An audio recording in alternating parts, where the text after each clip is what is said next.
We have some breaking news, Sixers fans, as the 76ers have re-signed KJ Martin to a 2-year, $16 million contract, as reported by Adrian Wojnarowski. I'm producer Chip here on 76ers Now. If you're not subscribed to the channel already, make sure you hit that sub button. We provide you with breaking news, rumors, analysis, everything you need to know on the Sixers. Anytime they make a move, we make a video. Help us reach 20,000 subs here on the channel and hit that sub button. So KJ Martin officially re-signing again to that 2-year, $16 million deal. The Sixers had his bird rights, so even though they are well over the cap and nearing the luxury tax, they're able to go over that and re-sign KJ Martin, again, with those bird rights. And we've talked about the possibility of KJ Martin coming back for a while now. It just made too much sense because the Sixers could really only hand out minimum deals outside of bringing back KJ Martin. He's really the only guy that could pay more than that vet min since they had his bird rights. And there's two things you have to consider here with this KJ Martin re-signing, and we'll discuss them both here. One, he can come in, try to prove himself as a young player, $8 million a year. Maybe he can fit into the Sixers rotation. The other option is he can get traded at this year's trade deadline. So we'll explore both of those options here. First, just as a player, young guy, came over in the James Harden trade, and, he's an athletic power forward, can really get up and catch those lobs, has some potential, I'd say, on the defensive end, but really didn't get a lot of run for the 76ers this past year. 58 games played, just 12 minutes a game, under 4 points a game, 54% from the field. So, while he has some decent traits, again, being that athlete and being that lob threat, he really hasn't been able to develop enough as an offensive player, not a great three-point shooter, but again, certainly still young and certainly intriguing. Now, what really is interesting with this signing is the potential for a trade. You look at all the other moves the Sixers have made this offseason, and it has been a very busy offseason for Daryl Morey and the 76ers. Obviously signing Paul George, bringing in Andre Drummond, Eric Gordon, Caleb Martin, and then re-signing Tyrese Maxey, Kyle Lowry, Kelly Oubre, and now KJ Martin. Really a mix of bringing back some of the better pieces from last year and then obviously adding some of the big names and depth to fill out the roster. So KJ Martin could fit in there as a potential four-man. But when you look at the guys they've signed, you think about ways they can upgrade this roster come trade deadline. You're obviously not going to trade Maxey, Embiid, Paul George.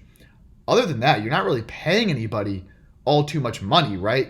Kelly Oubre coming in around that $8 million-ish mark, but I don't really see the Sixers wanting to trade him. And then they just have a bunch of vet min guys, Andre Drummond down there on $5 million. So they don't really have a lot of salaries to trade, which if they had just gone out and filled out this roster with vet min guys, they wouldn't have had a whole lot of flexibility. Despite having some picks that they can move at the deadline, they wouldn't have had the financial flexibility that they need, especially with the new apron rules and aggregating salaries together, to go out and make a significant upgrade. But now, by paying KJ Martin this 2-year, $16 million deal at $8 million a year, you open up your options, right? Because now you can use this $8 million in a potential trade come this trade deadline. Now, again, I'm not saying that they made this signing specifically with that in mind to trade him, but what have we been talking about here on the show for a while? The ability the Sixers had to give KJ Martin up to a max contract. And it was all some very weird financial stuff here, but again, because they had his bird rights, they were able to re-sign him up to about $30 million a year. And the idea with that was, as we explained, to match salaries. Now, a lot of people will say, well, why can't they just give him some money, sign and trade him now for someone like Dorian Finney-Smith?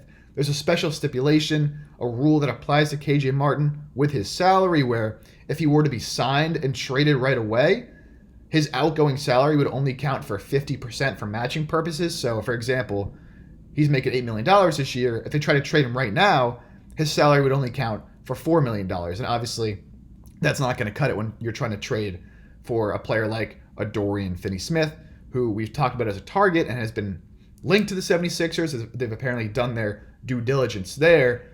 But I wouldn't expect a move with KJ Martin signing to come, if it does come, until the trade deadline. So now you think about, assuming he does stay, let's just think about if KJ Martin stays at least until the trade deadline. What could this Sixers roster and rotation look like? I imagine the starting lineup is going to be Maxey, Oubre, Paul George, Caleb Martin. Now, people are going to say, oh, Oubre's not going to play the 2. Paul George can play the 2. It doesn't really matter positions. You're going to have Oubre, Paul George, Caleb Martin starting at the 2 through 4 in some aspect. And then obviously Embiid at the 5. And now off the bench, bringing back Lowry was huge. We talked about that on the show yesterday. A veteran point guard who played very well for the Sixers, has that playoff experience, obviously won a championship with Nick Nurse. So I like the idea of bringing him back. You have Jared McCain, who I think the Sixers feel more comfortable with him as an off-ball guard, but he does have some ability on-ball that he's shown in the Summer League so far. And then you have Ricky Council, who has been just lighting it up so far in the Summer League. Excited to watch more of him as the summer progresses. Obviously, Andre Drummond. But now you kind of can slide in KJ Martin into that backup 4 spot. The Sixers were very thin at that 4 position. Didn't really have any bodies that fit your typical, power forward. We talked on the show, possibly bringing back a Marcus Morris, and that's certainly still in the cards. The Sixers still need to develop their roster, and now that they re-signed KJ Martin, they really can only have veteran minimum deals. So you're looking at, again, players like a Marcus Morris, maybe a player like a Jay Crowder, because in a perfect world, where does KJ Martin fit? I don't think he's not someone you're going to want to have playing come postseason time. And that also, I think, factors in to the role that they gave him this $8 million as a trade chip. So Maxey, you have Kelly Oubre, Paul George, Caleb Martin, Embiid. And now at the bench you can run Lowry, Jared McCain, Ricky Council, Eric Gordon fits in there. You have KJ Martin, you have Adam Bona, who's also looked very good in the Summer League, by the way. So the roster is really rounding out now, rounding into form. I think, again, you could still go out and sign a Marcus Morris to fill out that, depth that you need in that front court. But KJ Martin officially back on this 2-year, $16 million deal. We'll see what other moves Daryl Morey has up his sleeve. But again, keep in mind, $8 million might sound like a lot for a player like KJ Martin, but when you factor in the moves they can make at the deadline, that's really where this salary and this contract comes into play. Again, keep your eyes on Dorian Finney-Smith. Does make about $14 million this year, but that KJ Martin salary can get you close. And I really do think the Sixers made this move in mind to go after specifically Dorian Finney-Smith, because there has been reports from HoopSite, from Michael Scotto, that the Sixers were looking into the possibility of trading for Dorian Finney-Smith before they signed Caleb Martin. I think they're still going to be interested to come the trade deadline. The Nets, obviously a selling team, traded away Mikal Bridges.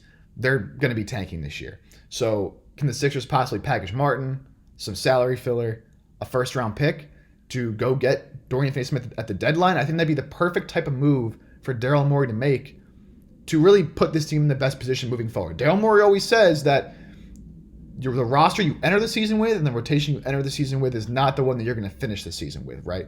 And I think this is a move with that in mind, that they can go out and get a Dorian Finney-Smith, maybe a Cam Johnson from the Brooklyn Nets, someone to really fill out that true starting 4, because they don't really truly have one with, either Paul George, Kelly Oubre, Caleb Martin, whoever you want to say is a 4 starting there. So I think this is a signing with some foresight in it. And you know what? If he's really good, then you have a good player, $8 million, if he happens to be able to contribute.